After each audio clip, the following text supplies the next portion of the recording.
Hello snowboarders of the internet, I'm your host Avran LeFeber, and in this video we're going to be reviewing the Stranda Descender. This board features Stranda's 5mm parabolic camber with tip and tail rocker. Basically it's a mellow cam rocker, so you have a mellow traditional camber through the feet. That's going to give you all the load, pop, snap, and drive. Then you got the rocker in the tip and the tail. That's going to give you ease of entry in and out of turns, as well as more optimal powder float and an area to butter and press on. This board's available in 158, 161, 162, and 166.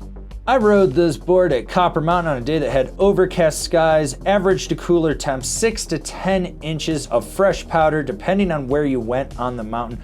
Powder corduroy, chopped chunder, and a little bit of crust underneath if you weren't paying attention. And I rode it with my Rome Black Label bindings and my K2 Thraxis boots. This board is a stiffy. I mean, it's a stiffy. It's not a full-blown death plank, but it's up there. You have more give in the nose and the tail due to those rocker sections. They're pretty much just a flex point that when you engage, they kind of move a little bit more. But overall, it's just a stiff board. The torsional flex matches up to that. It's got a lot of rebounding rigidity to it, so it'll just snap right back to it. Same thing with this board. It just rebounds a lot. It's rigid. And when it comes to stability, have you ever just said to yourself, I just want to go as fast as possible and cut through the worst choppy conditions and not worry about it? Good. We found a board for you. This thing does not reverberate any of that energy. You feel no chatter. You feel nothing underneath. It just cuts through everything and goes on its way. You need to be aggressive with this board to get it to engage, but what's nice is the camber profile is mellow, so it doesn't take a lot of effort to load it up. And when you roll back, that's where you need to be aggressive. Push into that tail to get it to spring and shoot you up on or over whatever's in your path. You got to be a little more assertive with this board. And what you put in, you're going to get a little bit more out of, which is nice. So if you want to really launch it to the moon, don't skip leg day, eat your muscle cheese, and push as hard as you can into this thing. All right, have you clicked like on this video? Well, you probably should, sinner. While you're at it, why don't you subscribe, click the bell, get those notifications. That way you're not missing any of the videos we got coming out for all you snowboarders of the internet.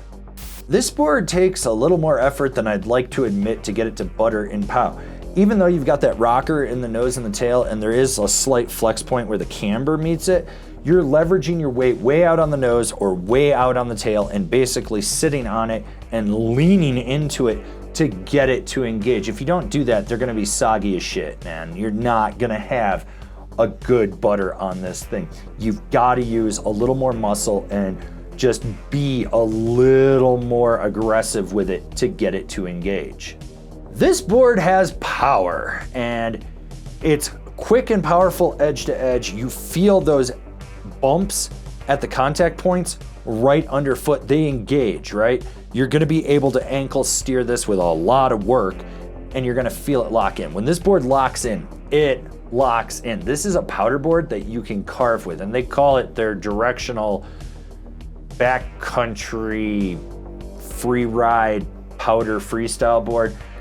This thing will hold an edge. You get into some icy shit in a steep condition, it's gonna lock in. You're gonna be able to just grip with it. Short, tight, quick carves, medium, mellow carves, deep, hard, aggressive carves.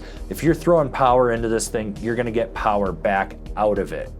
Rider in mind. So who is this board for? Someone that wants power, snap, and edge hold from their powder-focused freestyle board. Want to support us further, like what we're doing over here? Then why don't you swing over to Angry Snowboarder VIP and become a member? Sure, I could tell you more here, but I got a video over there that explains it so much better. This board's a little too stiff for me personally. It's not what I would actually like. It's just kind of how I am. I want something that's a little more forgiving. I'm getting old, but I did like the power of this. I loved the edge hold of this. What's nice is it wasn't a total hog when I got into trees. Like, there was some torsional flex so that I could actually ankle steer it and weave in and out of everything. The float was good. Takes a little bit more to butter and pop with it, but that's okay because If you're a more aggressive rider, that's probably what you're gonna want, and that's just not where I'm at in my life anymore. I knew what I was getting into when I got on this.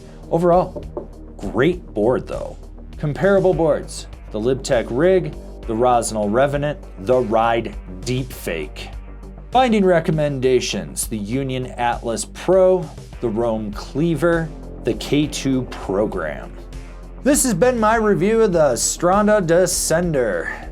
If this might not be your cup of tea, why don't you check out one of the comparable boards reviews? You know we have a video for it.